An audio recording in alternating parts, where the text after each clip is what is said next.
E aí, voltando para a nossa terceira e última parte aí, né? A obra é complexa mesmo, estou dizendo para vocês, difícil. Mas vamos lá, essa terceira e última parte, vou contar a história para vocês daquilo que o Raul Pompeia, né? Conta por meio do narrador, ou autor, né? Sérgio, e o que o Machado de Assis chamava de reminiscências. Então, essa ideia de crônica, crônica é alguma coisa relacionada ao tempo em que foi produzida, né? Crônica de saudades, como se eu tivesse saudade daquela época. Cronos, lembram? Tempo. Crônica, um estilo relacionado a um determinado tempo, a narração de um determinado período da vida. Então, nesse sentido, crônica de saudade, já disse para vocês, ironia, né? Justamente porque ele não teria saudades dessa época, né? O Machado de Assis chama das reminiscências, ou seja, aquelas lembranças, né, que vêm à tona às vezes quando a gente tematiza alguma coisa, assim, vamos lembrar daquilo que eu vivi no período do ensino fundamental. E aí você lembra de uma coisa, lembra de outra, vem uma outra lembrança, um professor, né, uma punição, não sei, alguma coisa assim. Então, são essas reminiscências que o Sérgio usa para fazer todo, óbvio, né, como nós já vimos, um discurso antimonarquista, pela formação pedagógica, né, da autonomia e não da submissão à independência. Bom, vou dizer para vocês que o Sérgio, logo no começo, conta lá que foi ao Ateneu pela primeira vez, levado pelo pai, para que ele visse já, né, as comemorações do fim do ano, a premiação dos alunos, então todo aquele militarismo que no primeiro momento encantou o Sérgio. Só quando ele entra, né, e é matriculado e começam as aulas, a primeira coisa que acontece é que o Aristarco fala dos cachinhos dele, que não pegava muito bem, né? Ele fica andando com aqueles cachinhos de menino, de criança, na verdade, no Ateneu, então os cachinhos dele são cortados. A dona Ema, que é a mulher do Aristarco, aparece aí, né, já simpática ao Sérgio, dizendo então, ou aconselhando que ele mandasse os cachinhos para a mãe como uma lembrança da infância, né, que já está ficando para trás. Bom, quando o Sérgio é apresentado para a turma, o professor pede para que ele, né, vá até a lousa e ele sofre um desmaio, ou seja, a emoção tão intensa do Sérgio faz com que ele acabe desmaiando, acorda lá na rouparia. Então, o primeiro grande vexame, né, que o Sérgio sente como um elemento de prejuízo, né, para a imagem dele dentro do Ateneu. Bom, na sequência, a gente vai ver aí o Sérgio começando a sofrer o que a gente chamaria hoje de bullying, né? São as perseguições do Barbalho. O Barbalho era um dos meninos lá, um dos colegas, né? Mais fortes, e o Barbalho puxa a roupa do Sérgio, empurra o Sérgio, e aí tem um momento que o Sérgio se irrita, eles vão brigar, e o Sérgio acaba apanhando do Barbalho, em certo sentido, que sai com a camisa toda cheia de sangue, o nariz correndo, né, escorrendo sangue. Nesse sentido, quando o Sérgio já vai percebendo, né, que há nesse colégio uma realidade de competição, de bullying ou perseguição, começam as decepções, né? A gente já conversou sobre essa questão. A decepção que o Sérgio vai ter em relação a essa ideia do Ateneu, né, de um lugar de filosofia, de arte, de crescimento. E aí a solidão e a angústia do Sérgio só aumentam. Eis que uma das, né, pinturas que o Raul Pompeia fez, essa daí, vocês estão vendo aqui um muro, um sujeito em cima do muro e uma grande piscina, na verdade um tanque, né, onde os meninos, enfim, às vezes faziam natação, se divertiam, em dias mais quentes, é o Rio de Janeiro do século XIX, né? Em dias mais quentes eles iam lá para se refrescar. E aí o Sérgio tem uma experiência com o Sanches, num desses banhos, algazados, meninos, enfim, né? Às vezes meninos muito mais velhos e né? Encorpados, massacravam os meninos mais jovens e com um corpo mais franzino, e o Sérgio sente justamente um puxão que o afoga, ele, né, percebe que não consegue levantar a cabeça, até que um sujeito levanta o Sérgio e diz, você quase se afogou, né? E aí o Sérgio depois até desconfia que esse sujeito, o Sanches, foi quem o afogou para depois aparecer como herói salvador, porque o Sérgio vai perceber que o Sanches, né, vai se propor como um protetor. Apesar do Rabelo já ter dito para o Sérgio, não arrume aqui dentro protetores, né? Que os protetores fazem dos meninos, né, meninas. o Sérgio, em função da angústia, em função da solidão, enfim, acaba aceitando a proteção do Sanches. O Sanches era um bom aluno, né? As notas do Sérgio começam a crescer também, junto com as notas do Sanches. Eles estudam juntos, mas o Sanches era um mau caráter. Aliás, ele pertencia à milícia do Ateneu, ou seja, ele era um dos vigilantes do Aristarco. O Aristarco tinha escolhido uns meninos, né, nos quais ele confiava, para fazer justamente a observação do que estava acontecendo e a delação. Esses meninos da milícia delatavam, né, faziam uma denúncia de certas coisas que aconteciam no Ateneu, porque o Ateneu tem que ser controlado o tempo todo aí pelo Aristarco, nessa perspectiva de que ele era um imperador, de que quem mandava era ele era a lei, ele era a polícia, ele era tudo.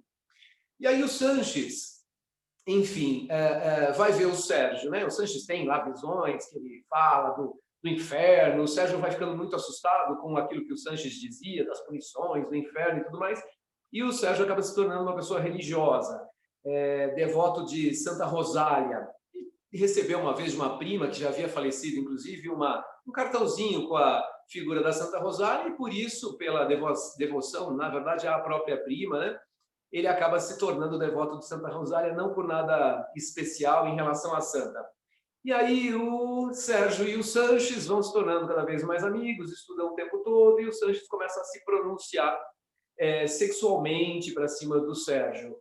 Até que um dia ele propõe, né? O Sérgio não fala exatamente o que, por meias palavras, como se fosse uma memória também vaga do que o Sanches teria dito, o Sérgio percebe que o Sanches, né, pede, enfim, uma concessão sexual. Ou seja, o Sanches assedia Sérgio sexualmente. O Sérgio se recusa, ainda continua como, né, amigo do Sanches por mais um tempo, porque ele precisava do Sanches para estudar os Lusíadas de Camões, mas ele vai acabar sendo assediado mais uma vez, e depois dessa segunda ocorrência do assédio, o Sérgio, que não se entrega, ok, vai abandonar a amizade com o Sanches. E aí ele fica, mais uma vez, meio que na Rua da Amargura ali do Ateneu, e vai se aproximar do Franco. O Franco, sobre o qual nós já conversamos, era aquele aluno que o Aristarco usava de bode expiatório, né? E o Franco era um aluno de notas ruins, né? Então o Sérgio meio que decai, a princípio, é assim que ele sente, né, para a companhia do Franco. Eis que o Franco, sempre tramando vinganças dos, né, momentos de punição terríveis que ele sofria do Aristarco, ele vai, como o Sérgio, no momento à noite, até o tanque em que eles, né, se banhavam, ele quebra umas garrafas e joga os cacos todos dentro do tanque. As garrafas ficam todas lá quebradas no tanque, o que significa dizer que os meninos, na algazarra, quando chegassem no dia seguinte, pulassem no tanque, iam, né, acabar cortando os pés. O Sérgio fica desesperado, né? Não consegue fazer com que o Franco pare de jogar esses cacos e também não tem coragem de denunciar o amigo, né? E eis que o Sérgio, então, passa uma noite infernal com a visão, enfim, dos meninos sangrando, ele não sabe o que fazer, não consegue dormir e vai até a capela pedir, a capela, né? Eu tinha lá no colégio uma capela, e vai pedir um milagre, né? E desesperado, sem conseguir dormir, com a consciência muito pesada de ter participado, né, desse momento em que o Franco lá quebra as garrafas, tal, e não tendo o que fazer para evitar, então ele, né, acaba dormindo na própria capela. No dia seguinte, quando ele acorda, estão entrando na capela, o que você está fazendo aqui? Então ele, né, vai lá disfarçar. Só que, para a sorte, enfim, dos meninos, era dia justamente de limpar o tanque, a água foi esvaziada e encontraram lá, de fato, os cacos. Acham aquele estranho, mas não fazem investigação sobre o que, de fato, havia como intenção, né, de alguém em machucar os meninos. Tiram simplesmente os cacos, nada aconteceu, nada de grave, aconteceu em certo sentido, né? Que o milagre aconteceu, né? O milagre que o Sérgio pedia, né? Bom, o Sérgio reconhece que, na verdade, não foi milagre, né? Que foi uma circunstância.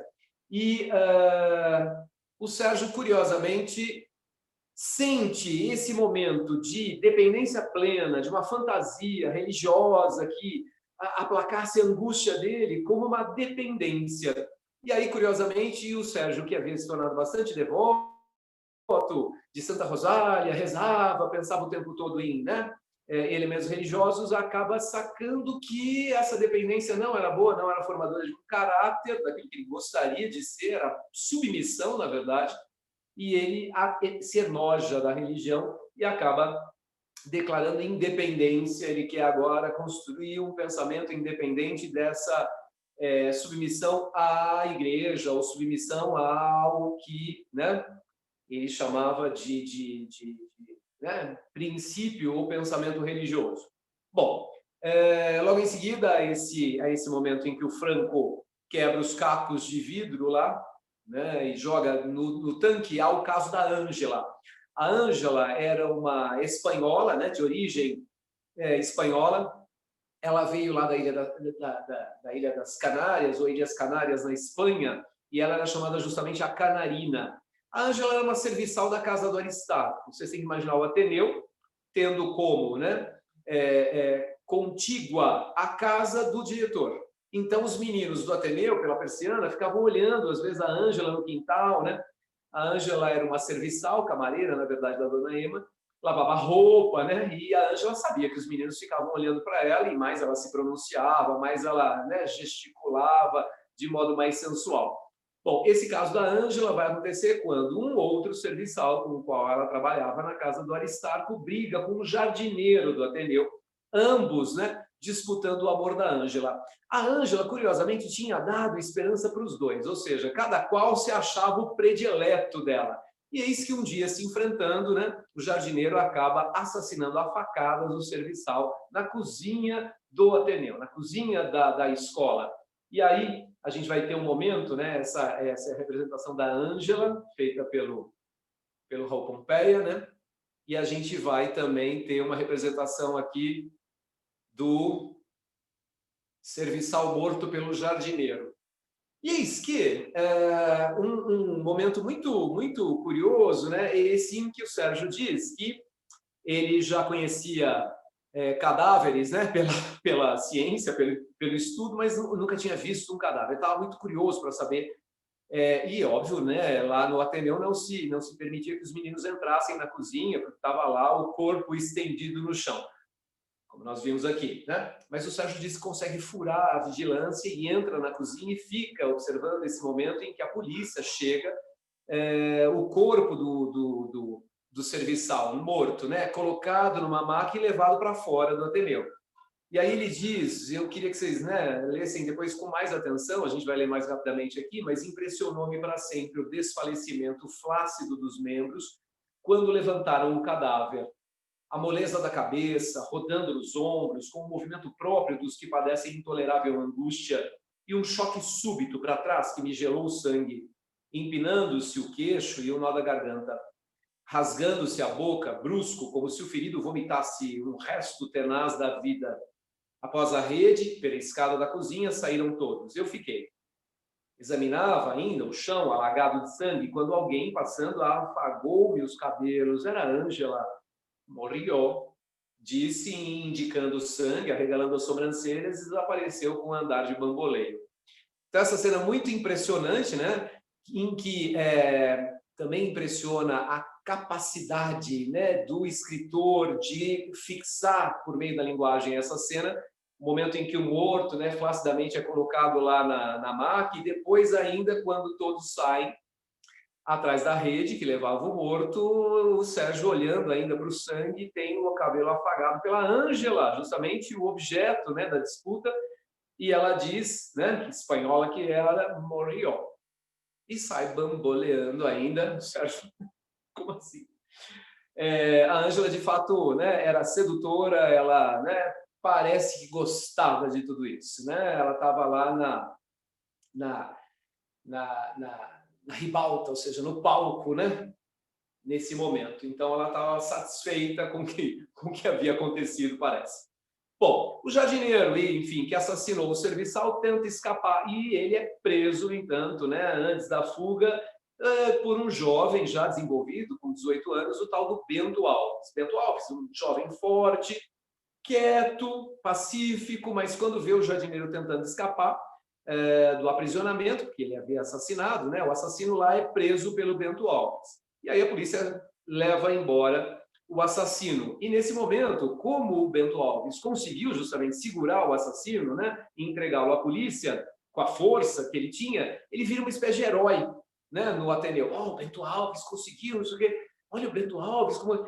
E houve lá, né, esse momento em que ele pronunciadamente um herói. No entanto, não se dá muito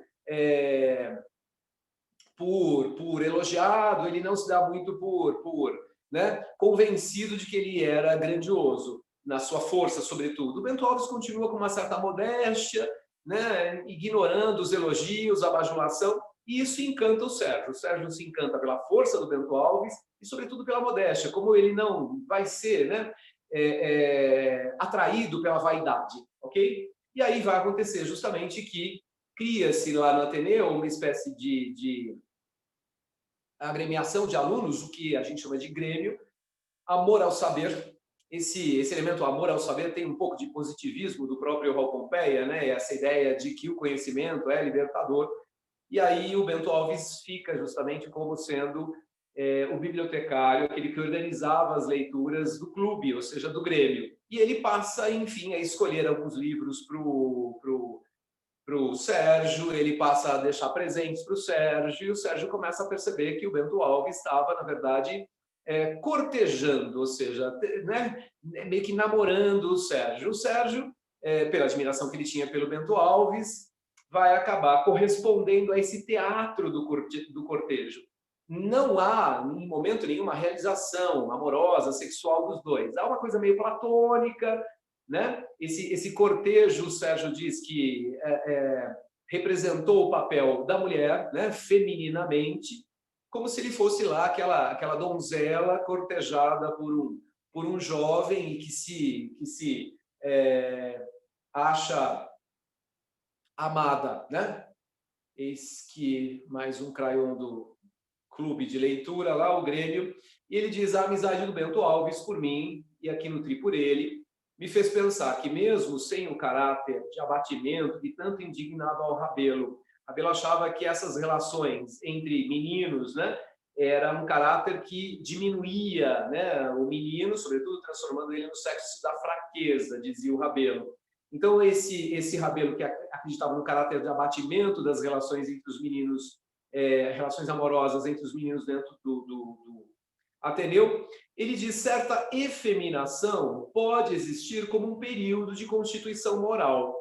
Então, o Sérgio, adulto, né, considera que aquilo que ele viveu lá com paixão platônica pelo Bento Alves, por esse namoro praticamente que eles tiveram, é um período lá normal de constituição, né, do caráter moral do sujeito, que às vezes acontece mesmo entre os meninos, de dizer, estimei-o femininamente porque era grande, forte, bravo, porque me podia valer, porque me respeitava, quase tímido, como se não tivesse ânimo de ser amigo, né? Então, muito querendo ficar com o Sérgio, o Bento Alves, no entanto, representava que não, que tinha só, né?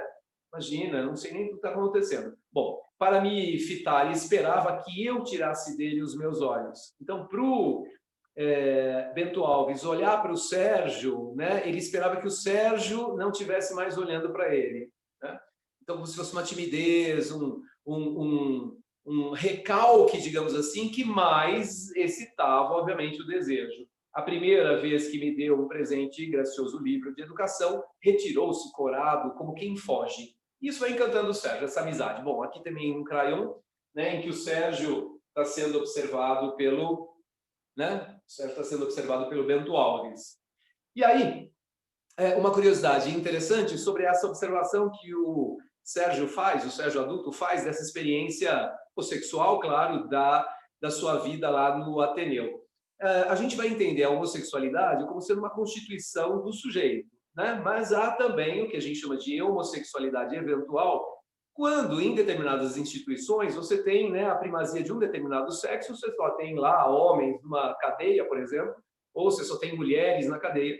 E aí, durante anos, né, enfim, vai se acumulando uma carência, uma afetividade, um desejo sexual que o tempo todo reprimido, acaba gerando, né, um encontro, entre pessoas do mesmo sexo. A isso nós chamamos eventualidade né? A homossexualidade eventual. Não é que seja da constituição do sujeito, né? Não é aquilo que ele sente como sendo um desejo dele, mas que ele vai viver como uma possibilidade de realização da sexualidade do afeto naquele período de encarceramento, por exemplo. Então, coloquei aqui uma curiosidade: a homossexualidade eventual é bastante comum em instituições, como, por exemplo, colégios, né? Colégios não mistos, só de meninos ou só de meninas, prisões, corporações de exército, marinha, nos manicômios, antigamente, né? E aí, esse período a que se refere o Sérgio, de homossexualidade, né? Termina justamente quando esses indivíduos voltam, né, para a sociedade, e aí alguns deles, que não têm uma constituição homossexual, voltam para atividade heterossexual, ok? Então, só a homossexualidade naquele momento de encarceramento, naquele momento em que a instituição obrigava que todos vivessem presos lá. Então, o Sérgio fala a respeito disso, né? De um período que ele teve naquele Ateneu de apaixonamento aí pelo colega. Bom, crescem, claro, os rumores entre o Sérgio e o Bento Alves, o próprio colégio começa a chamar o Sérgio de o Sérgio do Alves, né? Identificado sempre o Sérgio com o Alves, esse namoro entre eles, a princípio, né? Até que, irritado com esse comentário, com essas observações que os outros faziam a respeito do que estava acontecendo ali entre eles, enfim, o Bento Alves briga com um tal de Malheiro, né? Só que ele, muito forte, machuca o Malheiro, acaba sendo preso. E o Sérgio, quando vê o Bento Alves sendo preso, ele vai dizer: por minha parte, entreguei-me de coração ao desespero das damas romanceiras, montando guarda de suspiros à janela gradeada de um cárcere onde se deixava deter o gentil cavalheiro. Então, o seu amado, enfim, foi preso e agora ele fica lá com uma dama, né, no gradil, olhando para o cavaleiro preso, para o fim único de provar assunto às trovas e aos trovadores medievais. Então, esse amor platônico, esse amor, né, que não se realiza, agora os dois estão separados porque o Bento Alves foi preso.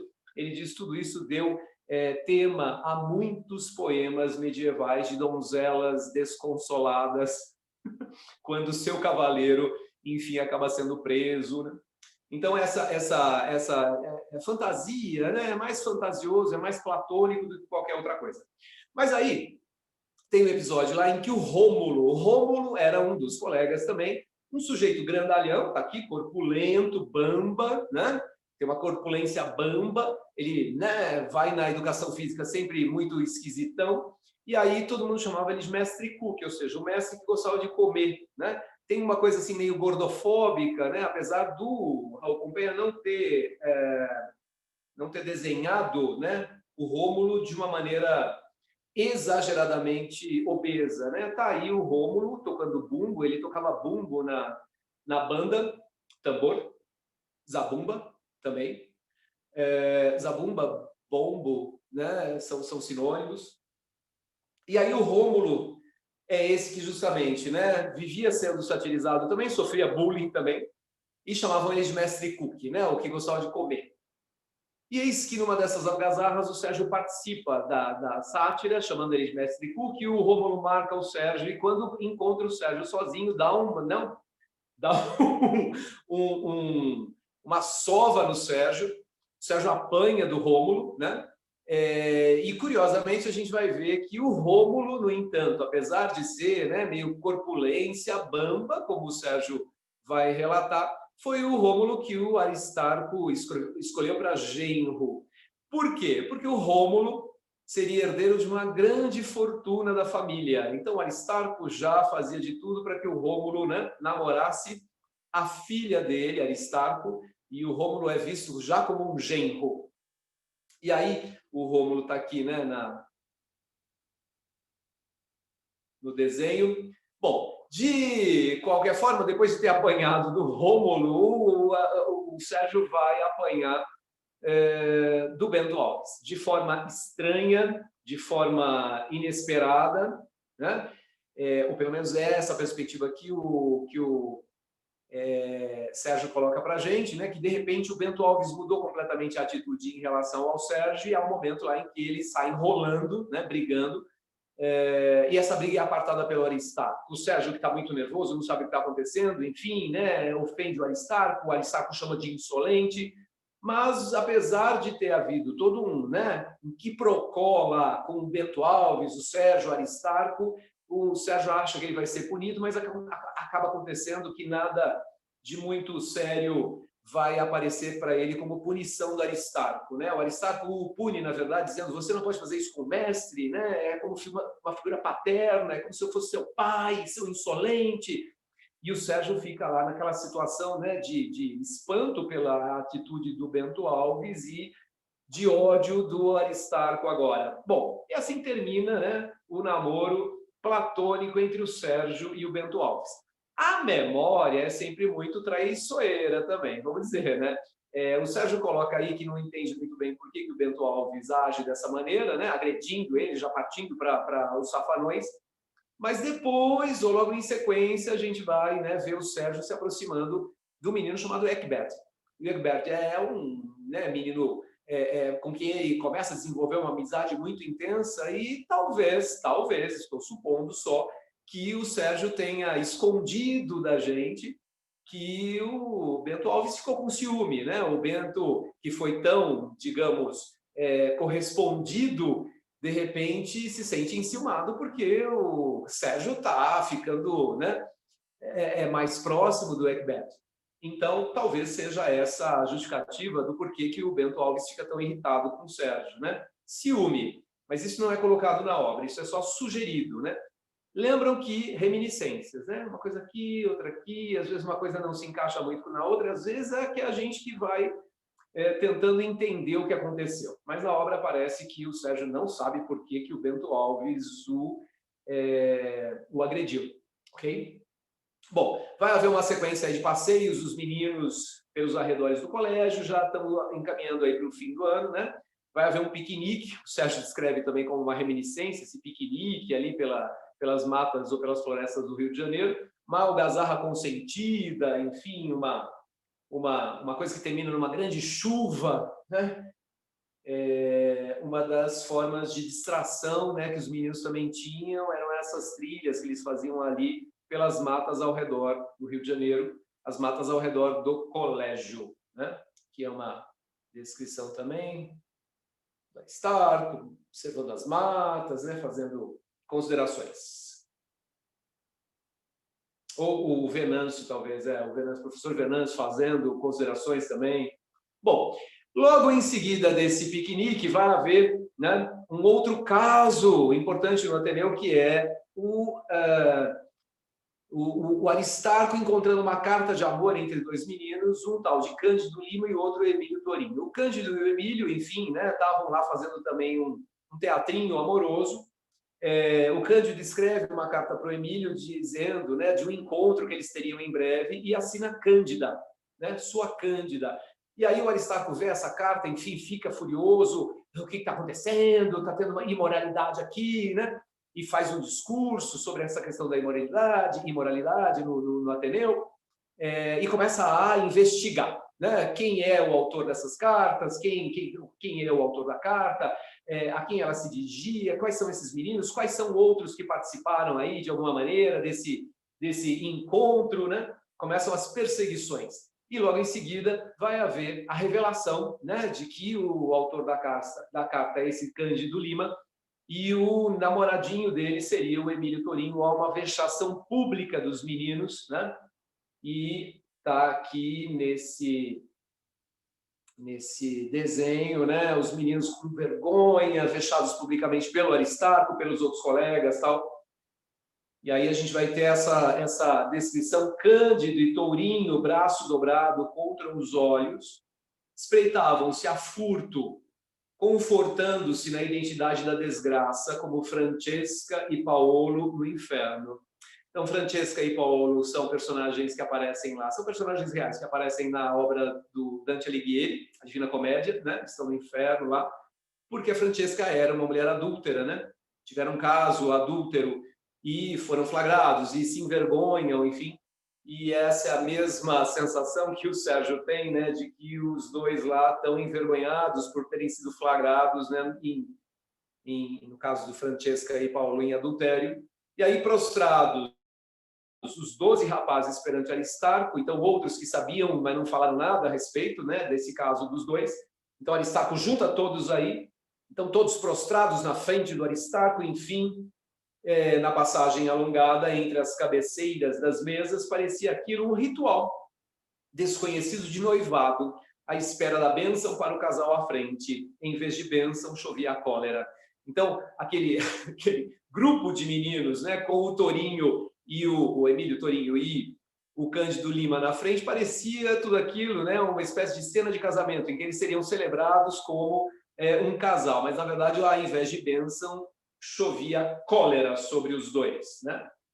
Logo em seguida, enfim, o Franco, né, aquele que sempre foi o apontado como o errado, o incorreto, o mau aluno, o ruim, o perverso, o Franco, né, quando vê essa cena de punição, né, se deslocar dele para os meninos, né, que foram flagrados lá, o Franco então começa a provocar o Silvino, que é um dos B10, um dos inspetores lá do colégio, e dizendo aí, tá vendo? Eu é que sou mal, né? Eu é que sou ruim de tudo. E aí o Silvino se irrita e eles vão partir para a briga, né? Rolam no chão. Outros meninos vão lá, conseguem separar os dois, mas ficam do lado do Franco, porque eles acham que o Silvino perdeu a cabeça em bater no Franco daquela maneira, né? E aí esse Franco vai ser mandado para uma cafua, ou seja, para uma espécie de solitária, só que os meninos que defendem o Franco começam a fazer uma espécie de motim. O Aristarco começa a ficar muito preocupado, essa história de motim, né? Essa é a cafua, né? Essa solitária em que o Franco fica lá um tempo, por ter desafiado, né, o poder do Silvino, que é um inspetor do colégio, e eis que os meninos começam a ficar amotinados, e logo em seguida o motim, né, que defendeu o Franco começa um motim que está baseado na acusação de que a goiabada do colégio, na verdade, era feita de banana. Então os meninos começam a formar um motim, uma rebeldia, o Aristarco é chamado, né, para aquela desordem toda, eles ficam muito, muito agitados, né? E o Aristarco, no entanto, quando ouve falar do motim, ele começa a pensar, meu Deus do céu, tem que expulsar. Só que, sim, se eu expulso, eu perco a mensalidade. Então, vai ser a falência. Ah, meu Deus! Né? Então, ele fica entre o educador e o empresário e acaba que se tranquiliza depois, porque esse motim, na verdade, né, não tinha lá muita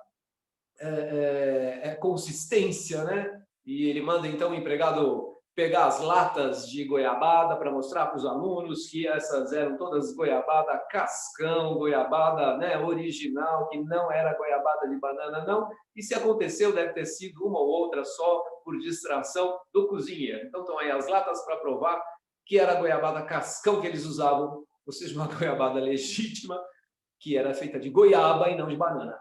Enfim, terminada essa confusão toda, a gente vai ver o Sérgio cada vez mais, né, aproximado do Egbert.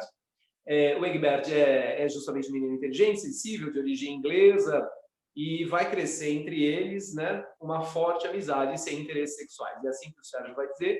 Quando ele foi para as outras turmas, né, no ano seguinte, ele conheceu o Egbert, e eis que os dois começam a se aproximar cada vez mais, e o Egbert não tem com o Sérgio necessariamente uma amizade interessada, né, em favores sexuais. São amigos, né, que mantêm uma relação mais de compatibilidade. Aqui, o momento em que eles passeiam juntos e conversam sobre tudo, né? O Sérgio às vezes se deitava na perna do Egbert, e essa é a imagem que o Raul Pompeia deixou para a gente. Bom, o Sérgio e o Egbert, justamente nessa amizade muito, muito profícua, né, acabam tendo notas altas e são convidados para uma honraria, um jantar na casa do Aristarco. Nesse momento, né, quando eles vão para a casa do Aristarco, em jantar, né, o Sérgio reencontra, na verdade, revê a dona Ema, mulher do Aristarco, aquela que ele dizia, mande os seus cachinhos para sua mãe, que pena, cachinhos tão lindos. E aí o Sérgio, né, vê na dona Ema de novo aquela figura, né, de uma mulher bonita e tudo mais, e ele fica, né, o tempo todo muito próximo dela, ela próxima dele, e ele sente, inclusive, que um tal Crisóstomo, que é professor de grego, está olhando meio que assim para ele, diziam que o Crisóstomo era amante da mulher do Aristarco, da Ema, e ele se sente meio orgulhoso por estar provocando os ciúmes do Crisóstomo, o suposto amante da Ema, que fica muito próxima dele. E aí a gente vai ver a dona Ema aqui representada pelo Raul Pompeia, né? E nesse momento, né, o Sérgio cada vez mais se fortalece, até pela própria amizade com Egbert, com a proximidade ou, né, a lembrança de novo da dona Ema. O Sérgio se fortalece, se torna mais homem, mais seguro de si, e a amizade com Egbert acaba esfriando, justamente porque ele vai se individuando, né, como uma personalidade mais sólida, sem precisar de amizade, de dependência, assim que ele vai dizer. Então ele vai se tornando mais independente. E aí ele vai, nesse sentido, cada vez mais se aproximando da dona Ema, né? E essa dona Ema, a mulher do Aristarco, vai representando para ele a mãe. Vejam, né, o nome como motivado, parece que, para a gente lembrar de Ema, mãe, né? E aí, com a reaproximação dessa figura da mãe, da mulher, né, importante na constituição do caráter dele, ele vai também seguindo, né, uma tendência agora que chama mais para heterossexualidade, ok? Bom, vamos ter já quase terminando o Ateneu, esse momento em que, no final do ano, né, as crianças são mandadas pela Secretaria de Instrução Pública para os exames, ou seja, todos os colégios, né, particulares ou públicos ou do Império, tinham que ser avaliados pela secretaria, e o Sérgio vai passar por essa circunstância de ser avaliados, né? Esses meninos vão ser avaliados por esses sujeitos do Império, né? E aí ele vai dizer o ministro do Império, o executivo, o Estado, a ordem social, o aparato enorme contra uma criança. Então ele sente, né, uma pressão gigantesca para ter um desempenho diante desses, né, grandiosos que seriam ministros do Império, ordem social, ou seja, ele se sente absolutamente rebaixado. E, nesse sentido, tem lá um desenho que ele fez dessa circunstância de exame, né? Opressora, né? Pelo medo, pelo... E aí ele vai fazer uma consideração bem interessante, a gente depois volta aí para essa característica expressionista da obra. Vamos ler aqui esse texto. De repente, abre-se uma porta, de dentro do escuro saía uma voz, uma lista de nomes, outro, ainda não era o meu, afinal. Então, eles estavam lá todos na secretaria e vão sendo chamados para os exames, né? Às vezes para uma sabatina, para um exame oral, inclusive, né? Vão ser perguntados sobre determinados elementos lá da formação deles. E aí o Sérgio ouve vários e de repente o dele. Ah, meu Deus! Não houve nem tempo para um desmaio. Vocês se lembram que ele tinha desmaiado, né? Quando foi apresentado aos colegas no primeiro dia, mas nesse tempo já dos exames, não teve como desmaiar. Empurraram-me, a porta fechou-se, sem consciência dos passos, achei-me numa sala grande, silente, sombria, de teto baixo, de vigas pintadas, que fazia dobrar-se a cabeça instintivamente. Então ele diz que entrou, mesmo que sem saber como, foi andando, e era um teto baixo, ele instintivamente abaixava a cabeça diante daquela opressão do ambiente, né? Que é uma opressão, sobretudo, psicológica. Uma parede vidraçada em toda a altura, de vidros opacos de fumaça, cor de pergaminho, aquela cor amarela, justamente coava para o interior um crepúsculo fatigado, amarelento, que pregava máscaras de ictirícia às fisionomias. Tirícia é justamente uma doença, né, que faz prevalecer os glóbulos amarelos, deixa a pessoa, né, com aspecto amarelado. E aí, aquela luz do crepúsculo batendo nos examinadores, né, criava caras assim amareladas, e isso tudo uma imagem que lembra, claro, certamente, uma deformação emocional. Ele, né, exagera tanto na caricatura dessas pessoas, na cor, na opressão, que isso lembra o expressionismo, ou seja, essa deformação emocional da realidade, quando na própria pintura, né, o Van Gogh, e nesse caso o Edvard Munch, conhecem essa obra, O Grito, do Edvard Munch, reproduzem não o fato em si, não estão mais interessados em reproduzir o fato, uma pessoa, por exemplo, gritando numa ponte, mas o modo como na cor, na combinação, na ondulação da paisagem, todo um aspecto emocional carregado, intensamente, né, angustiado, aparece na pintura, né, nessas deformações. Então, a gente vai entender justamente essa obra também, o Ateneu, tendo alguns elementos exageradamente emocionais, de angústia extrema do Sérgio, que traz esse elemento aí, né? O que a gente chama de deformação pelo exagero, coisas caricaturais, emocionais, elementos expressionistas da obra. Então, gente, agora acabou, hein? Pelo amor de Deus. Realismo, naturalismo. O importante é que vocês reconheçam. Realismo pelo desmascaramento social do Aristarco, né? Da ambiguidade de comportamento de uma classe burguesa, sobretudo. O naturalismo pela aproximação com os animais, as zoomorfizações são constantes.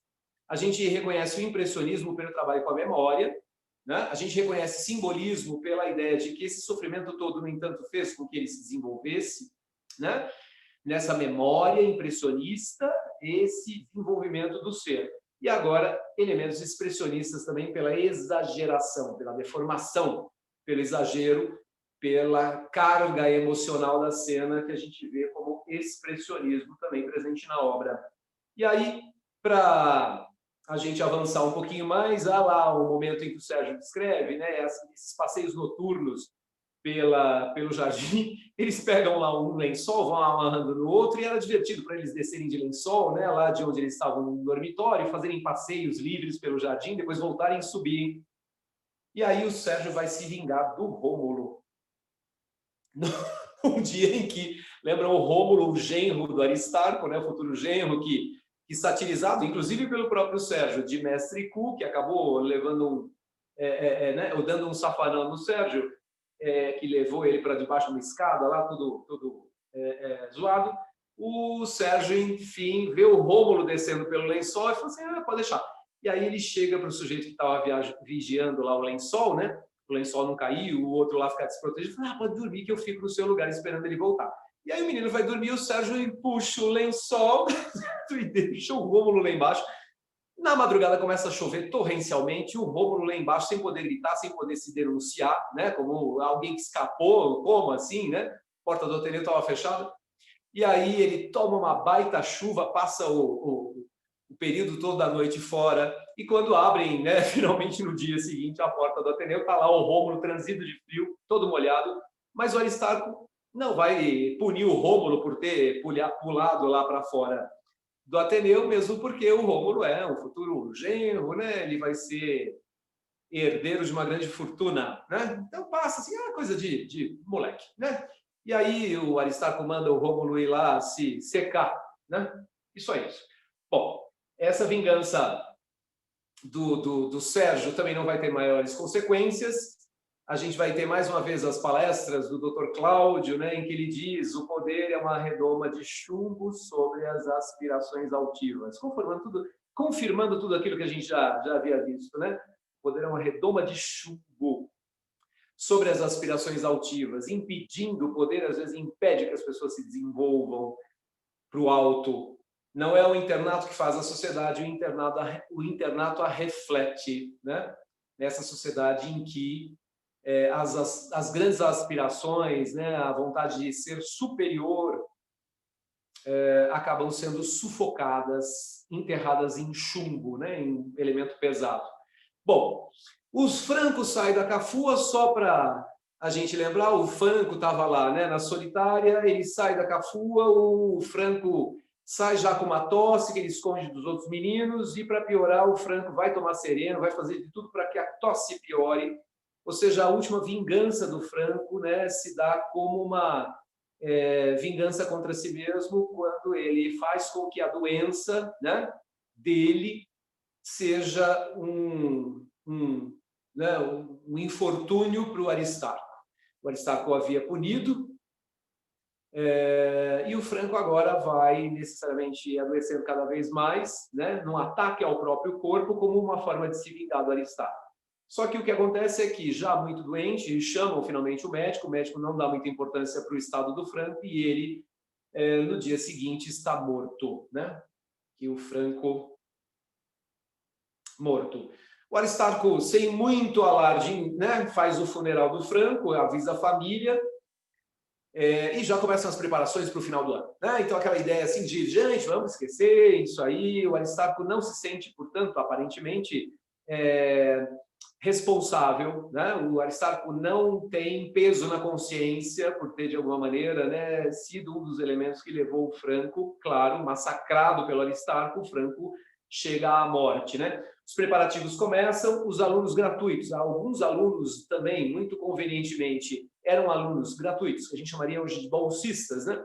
E eles resolvem agradecer o Aristarco pelo fato de poderem estudar no colégio do Aristarco sem pagar. Claro que o Aristarco fazia isso como uma forma também de propaganda, né, de si mesmo, dizendo, não, eu sou uma pessoa que não está interessada em dinheiro, eu tenho alunos gratuitos, bolsistas.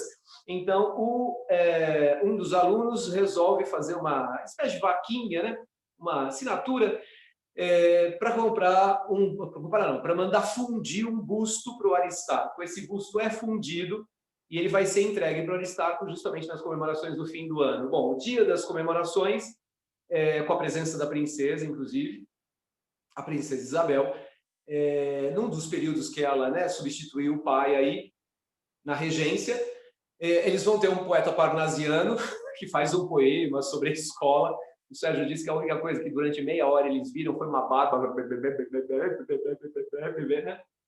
E aí, logo em seguida, o professor Venâncio, um super bajulador do Aristarco, né? Logo no começo ele já havia dito: acima de Aristarco, Deus.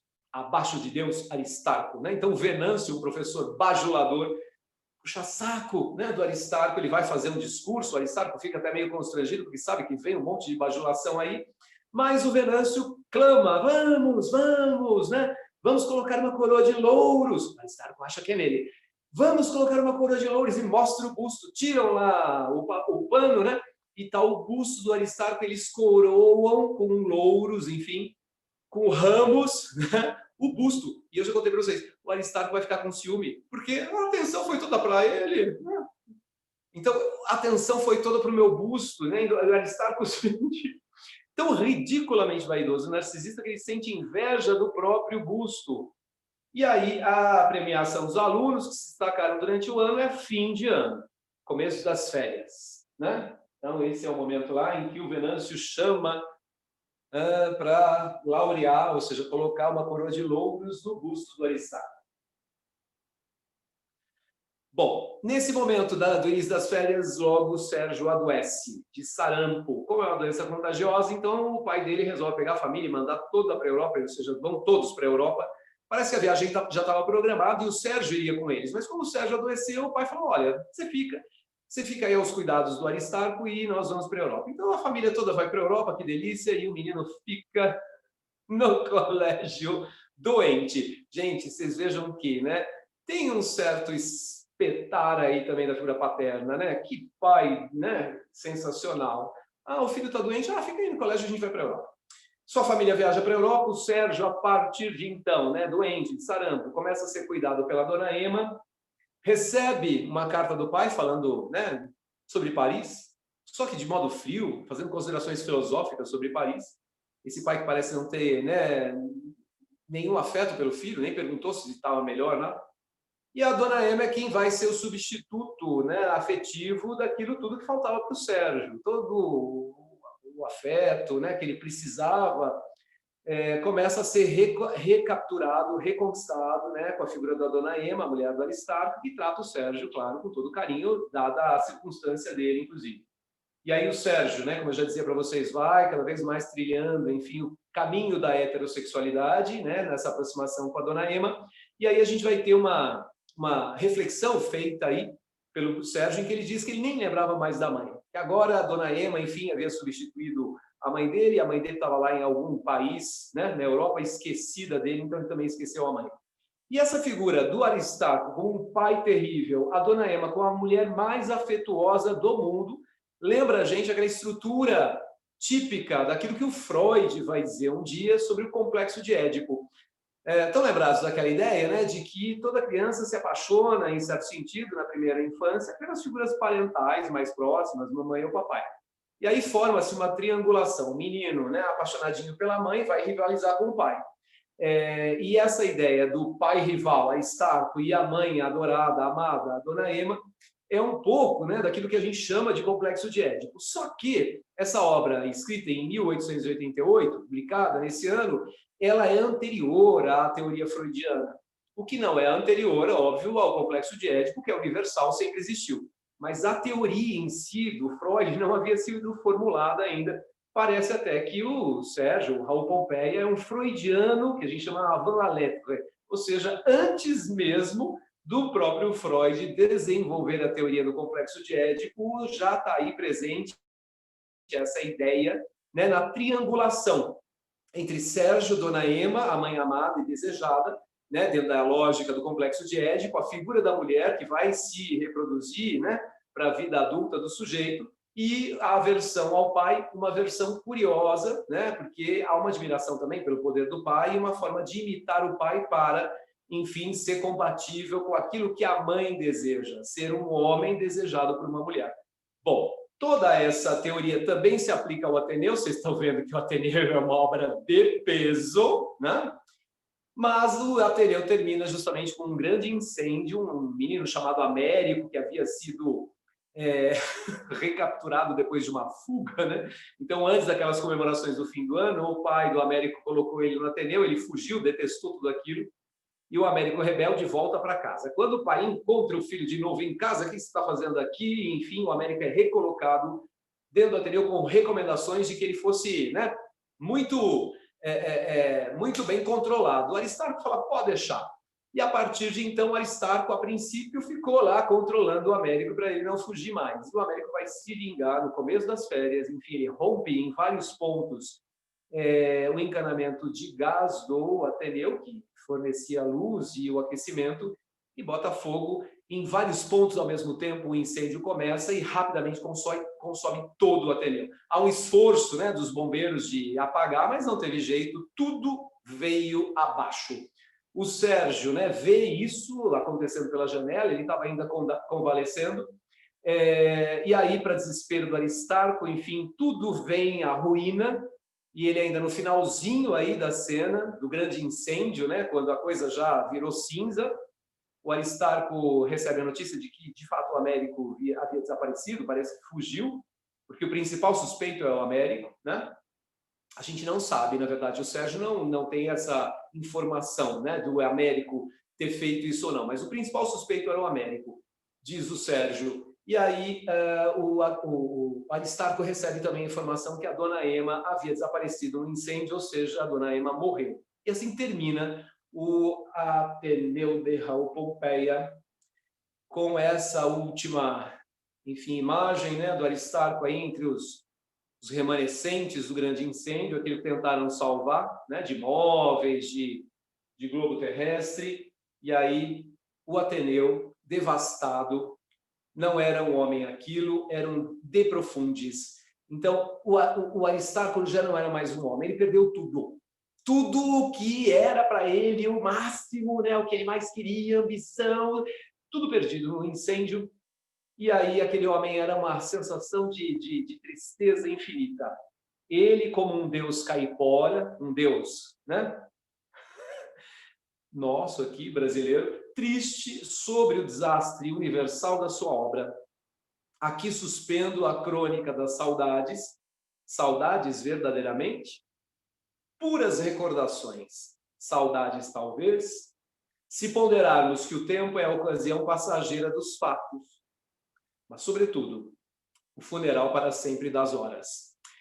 Então, suspendo as minhas crônicas, ele duvida mais uma vez que sejam saudosas essas, né, lembranças. Agora, uma coisa a gente tem que admitir, o tempo vai deixando essas lembranças na nossa memória, mas o tempo leva para sempre as horas, né? A lembrança pode ser retomada, mas aquela hora lá já era, né? Você não tem mais na sua vida, você perdeu aquele tempo para sempre, é o funeral das horas.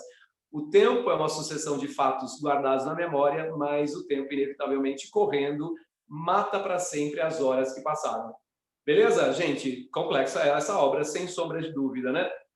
Alguns entendem, só para a gente terminar, alguns entendem o incêndio do Ateneu como sendo uma vingança do Sérgio em relação ao Colégio do Abílio, Outros críticos, o Habib, né? Aquele que era, na realidade, o colégio interno pelo qual passou o Sérgio. Outros entendem a vingança do Sérgio como sendo, né, um grande incêndio que elimina para sempre no Brasil o Império, né? E toda essa cultura viciosa, né, do Império como sendo criador de submissos e não criador de identidades autônomas. E aí, né, seguindo essa ideia, talvez faça sentido mesmo que Américo, esse nome também motivado, represente a América, que busca a liberdade contra esse sistema de monarquia trazido da Europa, né?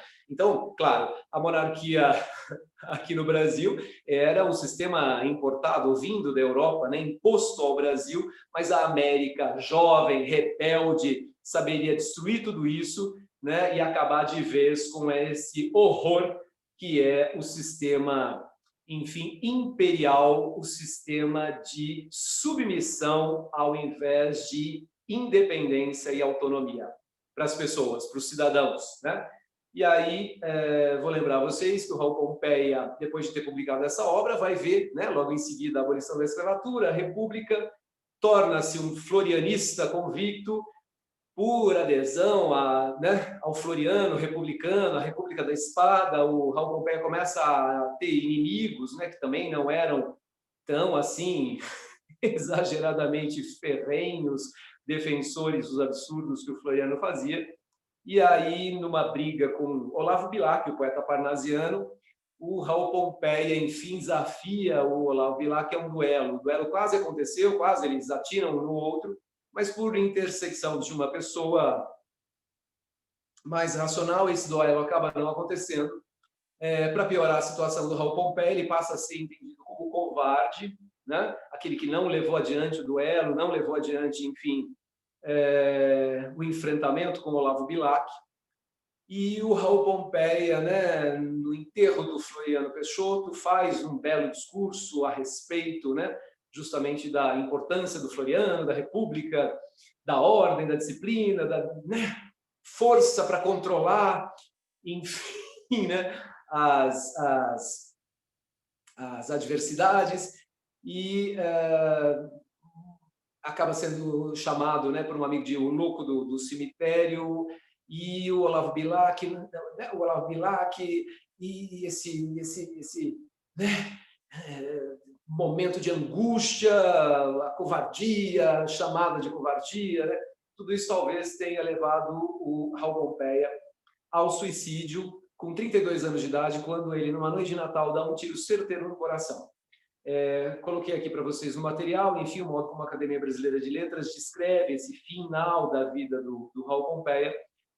Lembrando que o suicídio do Raul Pompeia, muito jovem, né, encerra uma carreira que poderia ter continuado a ser muito brilhante, infelizmente. O suicídio, aí, a briga com Bilac, a defesa da República do Floriano, tudo isso é o Raul Pompeia posterior à publicação do Ateneu, né? Então, não é desse autor que a gente vai falar, não é desse autor, né, que se suicida, que briga com o Olavo Bilac que a gente estava falando até então. Nós estávamos falando daquele autor com 25 anos, né, recém-formado no curso de Direito, que vai escrever uma obra em defesa da autonomia, né, da coletividade, do altruísmo, todos aqueles valores, né, que são, inicialmente, pelo menos, os valores da burguesia contra a nobreza, contra o império. Então, uma obra densa, difícil, uma obra que levou um tempo gigantesco para a gente trabalhar. Espero que vocês não tenham ficado muito entediados com tudo isso. Agradeço a atenção de vocês. Me despeço na esperança de que esse material, toda essa aula, sirva, né, para que a gente se aproxime de uma leitura que realmente é muito complexa, mas que a Unicamp com certeza quer que a gente faça, né, com o coração, né? Que a gente, enfim, entenda quais são essas circunstâncias todas, né? De uma reflexão sobre educação, sobre política, né? E, sobretudo, a manutenção heróica do Sérgio, o guardião, de grandes ideais, né? Que ainda são os ideais, talvez, que muitos, né, persigam para uma humanidade mais justa, mais feliz, mais autônoma, né? De pessoas que conseguem ter uma existência plena e não submissa a determinadas ordens de mandatários sem noção, né? E que se acham o máximo. Vaidosos, narcisistas, né? Quase doentios, que tentam submeter os povos às suas vontades. Gente, me despeço de vocês, muito obrigado mais uma vez e até uma outra ocasião. Até lá.